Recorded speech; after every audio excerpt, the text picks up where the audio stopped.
Hello मेरे प्यारे बच्चों, कैसे हैं आप सब।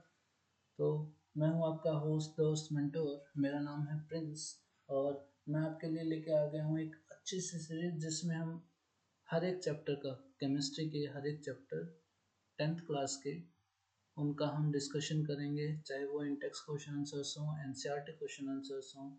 और बेसिकली मैं आपको यहाँ पे क्लियर करवाऊंगा वो इम्पोर्टेंट टॉपिक्स जो आपके एग्जाम्स के रिलेटेड इम्पोर्टेंट हैं, मतलब आपके सीबीएसई बोर्ड में आ सकते हैं।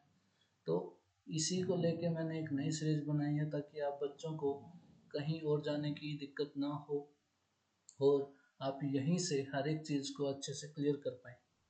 तो इन टेक्स्ट क्वेश्चन आंसर्स हमने पहले कर लिए थे। एनसीईआरटी के 10 क्वेश्चंस मैं डिस्कस कर चुका हूँ पार्ट 1 एंड पार्ट 2 में। आई होप आप सबने वो देख लिया होगा। अब हम चलते हैं पार्ट 3 पर। Part 3 chemical reactions and equations का पार्ट 3 है ये, जिसमें हम एनसीईआरटी क्वेश्चन आंसर्स डिस्कस करेंगे फॉर फ्रॉम क्वेश्चन 11 टू 15। ठीक है बच्चों, चलें, ready? Okay, let's start. Okay, हमारे पास क्वेश्चन नंबर 11 है। फर्स्ट टू 10 हम कर चुके हैं पार्ट 1 एंड पार्ट 2 में। क्वेश्चन नंबर 11 है, why are decomposition reactions called the opposite of combination reactions, write equations for these reactions.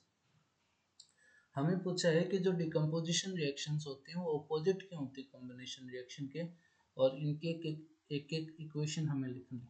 ठीक है, तो चलो चलते हैं आंसर नंबर 11। पहले हम लिखते हैं डिकम्पोजिशन रिएक्शंस के बारे में। डिकम्पोजिशन रिएक्शंस क्या होती हैं? डिकम्पोजिशन रिएक्शंस, डिकम्पोज होने का मतलब क्या होता है बच्चों? ब्रेक होना, टूटना। तो डिकम्पोजिशन रिएक्शंस में क्या होता है? One reactant decomposes into two or more products। क्या है बच्चों कि एक रिएक्टेंट, डिकम्पोजिशन रिएक्शंस में सिर्फ एक रिएक्टेंट होता है जो डिकम्पोज होगा दो या दो से ज़्यादा प्रोडक्ट्स में। ब्रेक होना क्या होता है? मतलब ब्रेक होने का सबको पता है, टूटना। तो एक सब्सटेंस दो या दो से ज़्यादा चीज़ों में टूटेगा, तो एक रिएक्टेंट दो या दो से ज़्यादा प्रोडक्ट्स में ब्रेक डाउन होगा। डिकम्पोजिशन रिएक्शंस का हम एग्जांपल कर सकते हैं, लाइक हमारे पास होता है FeSO4। ये ब्रेक डाउन होता है बच्चों Fe2O3 में, SO2 में, SO3 में। ठीक है, एक हम कर सकते हैं, लाइक हमारे पास कैल्शियम कार्बोनेट है। जब हम हीट प्रोवाइड करवाते हैं तो ये ब्रेक डाउन हो जाता है calcium oxide and carbon dioxide में। ठीक है बच्चों, क्लियर है इतना? ये होती है डिकम्पोजिशन रिएक्शन जिसमें कोई भी एक रिएक्टेंट डिकम्पोज होता है दो या दो से ज़्यादा प्रोडक्ट्स में। देख रहे हैं, एक रिएक्टेंट है हमारे पास, दो या दो से ज़्यादा प्रोडक्ट्स में डिकम्पोज हो रहा है। ठीक है, अभी हम पढ़ते हैं कॉम्बिनेशन रिएक्शंस क्या होती है। कॉम्बिनेशन रिएक्शंस, कंबाइन होना क्या होता है मतलब बच्चों?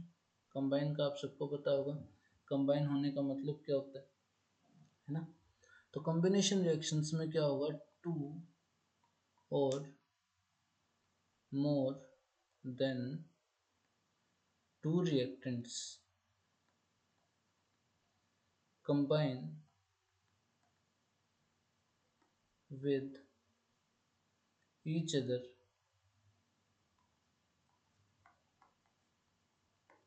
to form a single product। एक सिंगल प्रोडक्ट बनता है जब कॉम्बिनेशन रिएक्शंस होती हैं। लाइक हमारे पास एग्जांपल है, यही अगर हम Fe2O3 SO2 एंड SO3 को कंबाइन कर दें तो हमारे पास बन जाता है 2FeSO4। और अगर हम calcium oxide plus carbon dioxide को ऐड करें तो हमारे पास बन जाता है कैल्शियम कार्बोनेट, साथ में हीट रिलीज होती है। ठीक है बच्चों, तो ये हमारे पास है कॉम्बिनेशन रिएक्शन जिसमें दो या दो से ज़्यादा रिएक्टेंट दिख रहे हैं आपको, एक सिंगल प्रोडक्ट बनाते हैं, सिंगल प्रोडक्ट दिख रहा है आपको, साथ में large amount of heat release होती है। तो डिकम्पोजिशन रिएक्शंस थी, एक रिएक्टेंट डिकम्पोज होता है दो या दो से ज़्यादा प्रोडक्ट्स में, ठीक है। और कॉम्बिनेशन रिएक्शंस हैं जिसमें दो रिएक्टेंट या दो से ज़्यादा रिएक्टेंट कंबाइन होकर क्या बनाते हैं, एक सिंगल प्रोडक्ट। तो हमें इन्हीं इक्वेशन से पता चल रहा है, सेम इक्वेशन मैंने इसलिए ली है ताकि हमें पता चले। तो इन्हीं इक्वेशन से हमें पता चल रहा है कि डिकम्पोजिशन रिएक्शंस क्या होती हैं बच्चों, अपोजिट होती हैं कॉम्बिनेशन रिएक्शंस के। हेंस इन decomposition reaction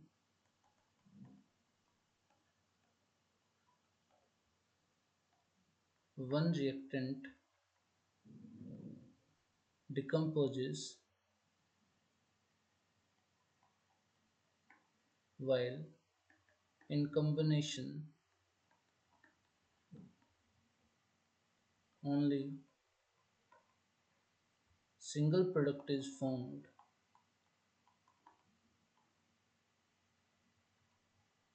Hence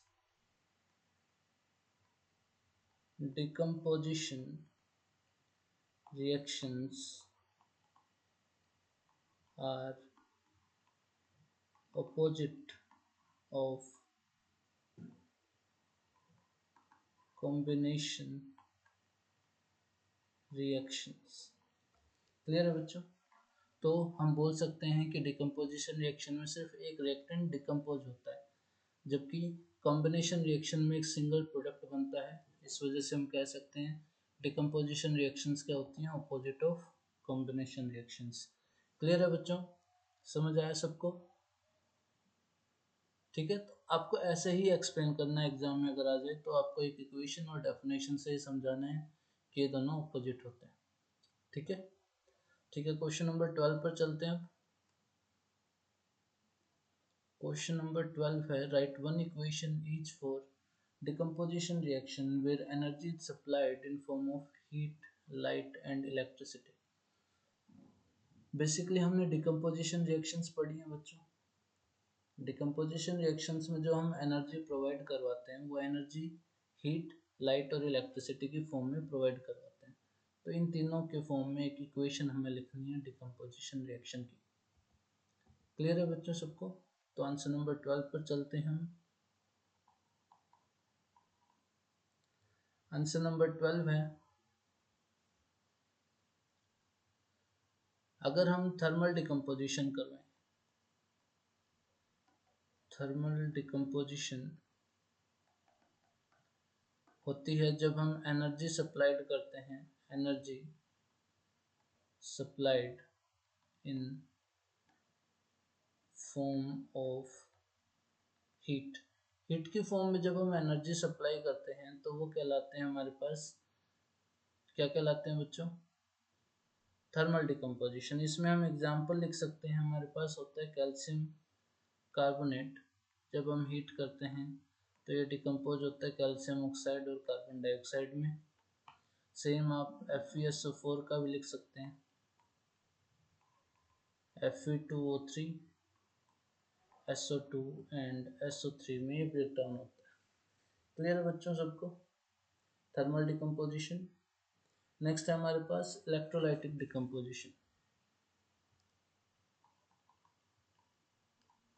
electrolytic decomposition. Electrolytic decomposition वो डिकम्पोजिशन है जिसमें हम ब्रेक डाउन करवाते हैं in presence of electricity. Energy supplied in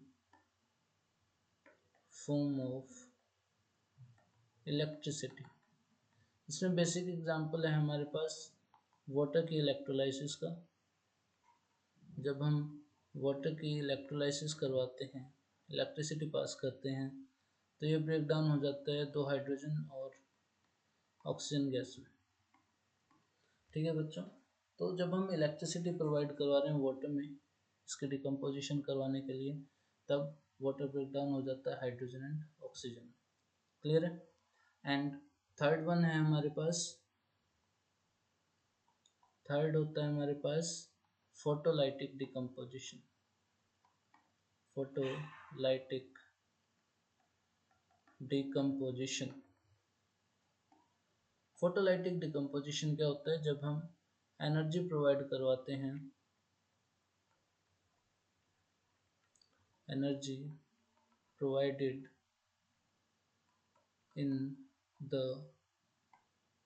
form of light, या हम बोल सकते हैं फोटॉन्स। जब एनर्जी प्रोवाइड करवाई जाती है इन फॉर्म ऑफ लाइट या फोटॉन्स, तो हमारे पास बनता है फोटोलाइटिक डिकम्पोजिशन। इसमें एग्जांपल आता है हमारे पास, लाइक हमारे पास AgCl है जिसका कलर होता है वाइट। जब सनलाइट पड़ती है तो ये ब्रेक डाउन हो जाता है Ag में और Cl2 में। Cl2 गैस होती है, निकल जाती है और ये कन्वर्ट हो जाता है ग्रे कलर में। ये किस में कन्वर्ट हो जाता है? ग्रे कलर में। ठीक है बच्चों, तो ये है फोटोलाइटिक डिकम्पोजिशन। इसमें एक एग्जांपल आता है 2AgBr का। लाइट यहाँ पे वाइट कलर होता है, तो जैसे ही Ag और Br2, वाइट नहीं, आई थिंक यहाँ येलो कलर होता है, तो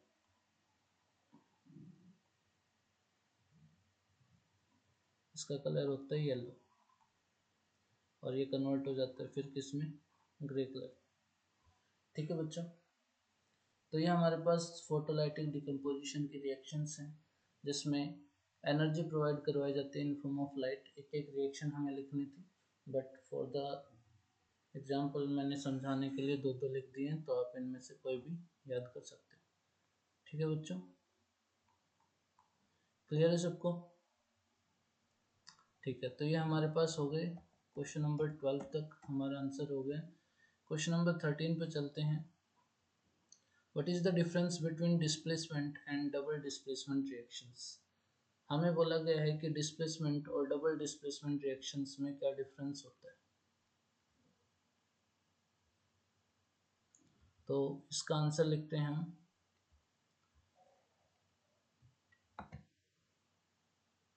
चलते हैं नेक्स्ट स्लाइड पर।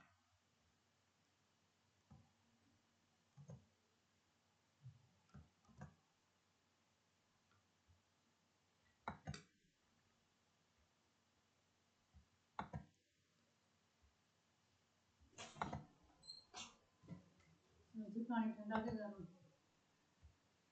है।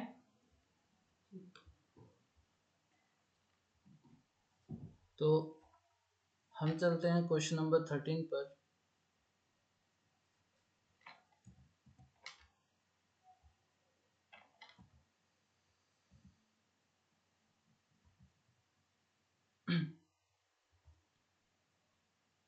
क्वेश्चन नंबर 13 है, हमें displacement and double displacement reaction में डिफरेंस बताना है और उनके एक एक रिएक्शन लिखने हैं। ठीक है बच्चों, तो आंसर नंबर 13 पर चलते हैं।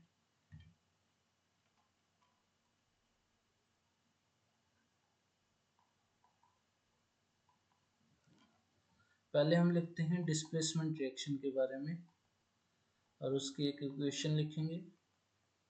डिस्प्लेसमेंट रिएक्शन में एक्चुअली क्या होता है? डिस्प्लेसमेंट रिएक्शन में आप सबको पता है कि क्या होता है। डिस्प्लेसमेंट रिएक्शन में highly reactive metal, highly reactive metal displaces less reactive metal from its salt solution। जो भी हाईली रिएक्टिव मेटल है वो लेस रिएक्टिव मेटल को डिस्प्लेस कर देता है, किससे?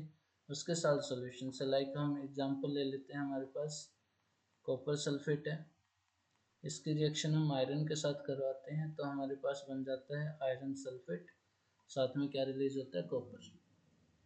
ठीक है बच्चों, तो ये हमारे पास डिस्प्लेसमेंट रिएक्शन है।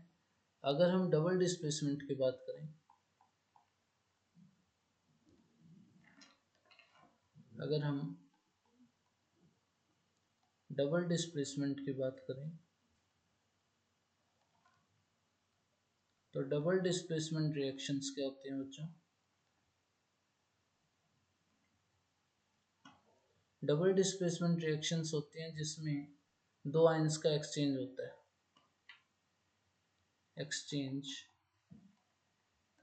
ऑफ टू आयंस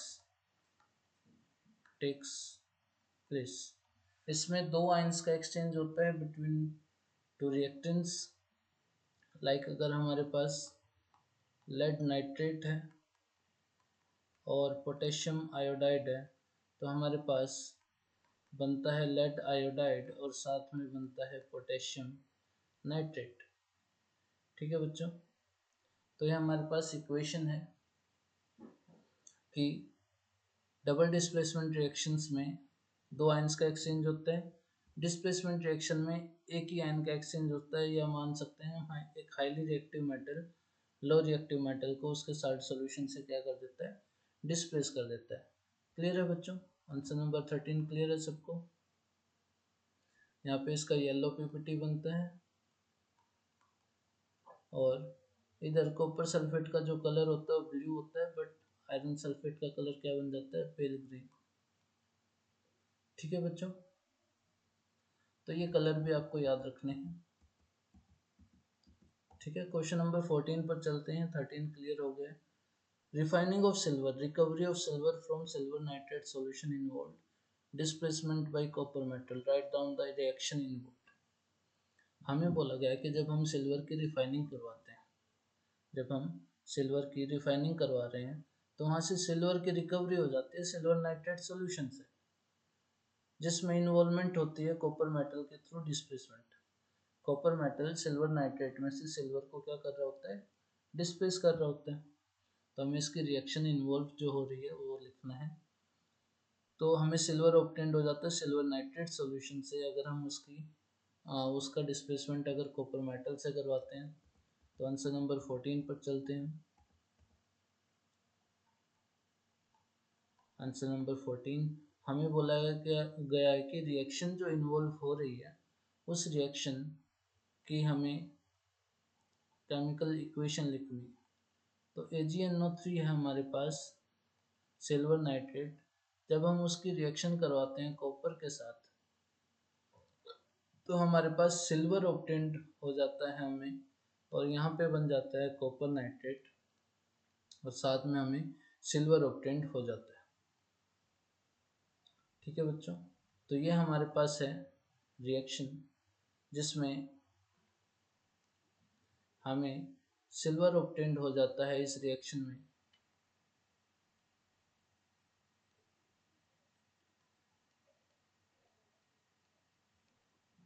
ठीक है बच्चों, तो ये रिएक्शन है हमारे पास आंसर नंबर 14 की। हमें सिर्फ इक्वेशन लिखनी थी कि जब हम रिफाइनिंग करवा रहे हैं सिल्वर की तो उसमें सिल्वर नाइट्रेट सॉल्यूशन का जब हम रिएक्शन करवाते हैं कॉपर के साथ तो कॉपर सिल्वर नाइट्रेट में से सिल्वर को डिस्प्लेस कर देता है और हमारे पास सिल्वर ऑब्टेंड हो जाता है। तो ये हमारे पास पूरी रिएक्शन है। क्लियर है बच्चों? आंसर नंबर 14 क्लियर है सबको? ठीक है, अब हम चलते हैं आज के हमारे लास्ट क्वेश्चन पर। क्वेश्चन नंबर 15 पूछा गया, what do you mean by A precipitation reaction, explain by giving examples. Precipitation reactions क्या होती हैं और हमें एग्जांपल्स देने हैं। तो आंसर नंबर 15 है precipitation reactions. Precipitation reactions, precipitation reactions actually क्या होती हैं, कोई भी जब इंसॉल्युबल सब्सटेंस बन जाता है, insoluble substance remains in solution, it is called, उसको हम क्या बोलते हैं बच्चों, precipitate, and this reaction is called precipitation reaction। And इस रिएक्शन को हम क्या बोलते हैं बच्चों, प्रेसिपिटेशन रिएक्शन बोलते हैं। ठीक है, तो एक्चुअल में प्रेसिपिटेशन रिएक्शन क्या होती है बच्चों, हमारे पास एक इंसॉल्युबल सब्सटेंस रह जाता है किसी भी सॉल्यूशन में, और उस इंसॉल्युबल सब्सटेंस को हम नाम देते हैं प्रेसिपिटेट, और प्रेसिपिटेट बनने की प्रोसेस को हम बोलते हैं प्रेसिपिटेशन रिएक्शन। ठीक है, इसके हमें एग्जांपल्स देने हैं। तो एग्जांपल्स क्या क्या हो सकते हैं, लाइक अगर मैं पहला एग्जांपल दूं तो मैंने डबल डिस्प्लेसमेंट में भी समझाया था, दैट इज लेड नाइट्रेट जब पोटेशियम आयोडाइड के साथ रिएक्ट करता है तो हमारे पास बनता है लेड आयोडाइड, और साथ में बनता है पोटेशियम नाइट्रेट, और लेड आयोडाइड का जो प्रेसिपिटेट बनता है वो बनता है येलो पीपीटी। क्लियर है बच्चों। दूसरा हम लिख सकते हैं कि हमारे पास मान लेते हैं बेरियम क्लोराइड है और वो रिएक्ट कर रहा है सोडियम सल्फेट के साथ, तो हमारे पास बनता क्या है बच्चों, बेरियम सल्फेट, और साथ में बनता है NaCl, और बेरियम सल्फेट का प्रेसिपिटेट बनता है that is white PPT. And third one अगर आप लिखना चाहो तो वो भी हो सकती है, दैट इज AgNO3 जब हम रिएक्शन करवाते हैं NaCl के साथ तो हमारे पास बनता है AgCl, और साथ में सॉल्यूशन बनता है हमारे पास NaNO3, और यहाँ पे जो प्रेसिपिटेट बनता है हमारा वो बनता है AgCl का, वो बनता है वाइट पीपीटी। क्लियर है बच्चों। तो ये हमारे पास प्रेसिपिटेशन रिएक्शन है। प्रेसिपिटेशन रिएक्शंस क्या होती हैं, जिसमें किसी भी रिएक्शन में एक इंसॉल्युबल सब्सटेंस बच जाता है, उस इंसॉल्युबल सब्सटेंस को हम नाम देते हैं प्रेसिपिटेट, और प्रेसिपिटेट बनने के प्रोसेस को हम क्या बोलते हैं, प्रेसिपिटेशन रिएक्शन, है ना। क्लियर है बच्चों। तो आई थिंक आप लोगों को ये समझ आ गया होगा। तो हमने आज क्वेश्चन नंबर 11 to 15 कंप्लीट किया है। 11th डिकम्पोजिशन और कॉम्बिनेशन का था, 12th डिकम्पोजिशन रिएक्शंस थी जिसमें हमें हीट, लाइट और इलेक्ट्रिसिटी में एक एक इक्वेशन देनी थी। 13 था हमें डबल डिस्प्लेसमेंट और डिस्प्लेसमेंट में डिफरेंस बताना था with help of equations. 14th हमें एक इक्वेशन लिखनी थी जहां हम रिफाइनिंग कर रहे हैं सिल्वर की, और 15th है कि प्रेसिपिटेशन रिएक्शंस क्या होते हैं और उसके एग्जांपल्स देने थे। आई होप आप सबको क्लियर हो गया होगा क्वेश्चन नंबर 11 to 15। ठीक है बच्चों, ठीक है, तो हम नेक्स्ट क्लास में मिलते हैं, और ऐसे ही मैं आपके लिए वीडियोस लेके आता रहूँगा ताकि आप प्रैक्टिस करते रहें, आपकी प्रैक्टिस होती रहे एनसीईआरटी और इन-टेक्स्ट क्वेश्चन आंसर्स की। एंड जैसे ही एनसीईआरटी ख़त्म होंगे तो मैं फर्स्ट चैप्टर से रिलेटेड जो भी इंपॉर्टेंट क्वेश्चंस होंगे वो लेके आऊँगा आपके लिए, वो क्वेश्चंस हम करेंगे ताकि केमिकल रिएक्शंस एंड इक्वेशंस में से आपका कोई भी टॉपिक मिस ना हो, और अगर एग्जाम में कोई भी क्वेश्चन आए तो आपको पता हो कि हाँ ये हमने कर रखा है। ठीक है बच्चों, तो मिलते हैं नेक्स्ट क्लास में, तब तक bye, take care, thank you so much.